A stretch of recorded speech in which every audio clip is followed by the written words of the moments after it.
Coucou les amis, nous sommes à notre 3e jour sur nos 10 jours de prière. Hier, nous avons appris grâce à Betsalil que nous devons utiliser nos dons au service de l'Éternel afin de pouvoir aider les autres. Aujourd'hui, le titre de notre leçon est « Le Saint-Esprit libéré en nous nous rend capables de diriger ». Nous suivons toujours Lucas et Aurélie dans leur aventure au paradis. Nos héros se situent maintenant près du fleuve de l'eau de la vie où ils font la rencontre d'un merveilleux personnage. Ils font la rencontre du Père de la foi et du Père de l'obéissance. Ils font la rencontre du leader qui a emmené le peuple d'Israël hors d'Égypte. Ils font la rencontre de Moïse. Lucas, émerveillé par cette rencontre, s'est mis à se poser plusieurs questions. Est-ce que Moïse a eu peur de diriger ce peuple? Est-ce que c'était difficile pour lui? Est-ce qu'il a fait des erreurs? Et surtout, où est-ce qu'il a trouvé la force pour pouvoir diriger ce peuple?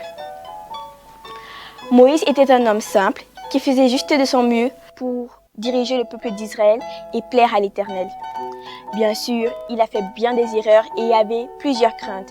Mais grâce à l'Esprit Saint libéré en lui, il a pu accomplir de grandes choses. Grâce à l'Esprit Saint, il a pu diviser la mer Rouge en deux. Grâce à l'Esprit Saint, il a pu vaincre la faim et la soif. Grâce à l'Esprit Saint, il a pu vaincre les hommes d'Égypte. Mais à côté de tout cela, le peuple d'Israël était un peuple très têtu et qui n'écoutait pas. Et ça a commencé à être difficile pour Moïse de diriger ce grand monde.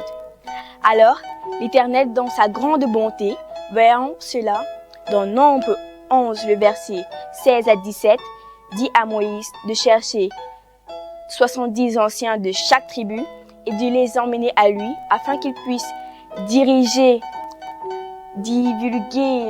l'Esprit Saint qu'il avait mis en Moïse à ces hommes pour qu'ils puissent aider Moïse à diriger ce grand peuple.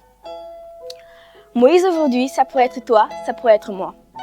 Moïse pourrait être ton chef de classe, l'aîné de ses frères ou encore même un GIA.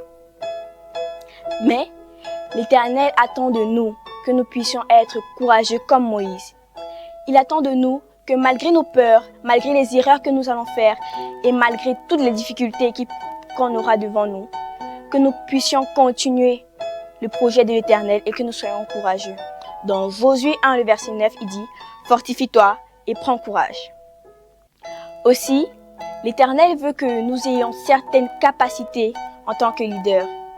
Dans Galates 5, le verset 22 à 23, il dit « Les fruits de l'Esprit Saint sont la patience, la joie, la tolérance, la bénignité et encore bien d'autres. » Alors, ce sont ces capacités que toi et moi devons travailler afin de pouvoir diriger le peuple de l'Éternel à bien dans ce nouveau monde. Le futur de ta famille dépend de toi. Le futur de notre génération dépend de la façon dont toi et moi dirigeons. Le futur de notre société dépend de la façon dont l'Esprit Saint est divulgué en toi. Alors, l'Éternel veut que toi et moi puissions laisser l'Esprit Saint prendre le contrôle en nous, afin que nous puissions, comme Moïse, diriger le peuple qui nous sera mis dans nos mains. Alors, l'activité que je nous propose aujourd'hui est de faire un dessin d'une partie de l'histoire de Moïse qui nous a le plus marqué et, à l'envers de la page, écrire un verset ou une parole encourageante pour le leader de notre église ou de notre environnement, afin qu'il puisse être galvanisé à diriger l'entourage qu'il aura devant lui. Sur ce, j'aimerais que nous prions. Éternel, nous redis notre Père, nous voulons te remercier parce que tu nous permets aujourd'hui de pouvoir étudier ta parole et étudier l'histoire de Moïse. Seigneur, s'il te plaît, mets en nous l'Esprit Saint afin que nous puissions être utiles dans notre communauté. Amen. Sur ce, au revoir les amis et on se voit demain pour une autre aventure avec Lucas et Aurélie.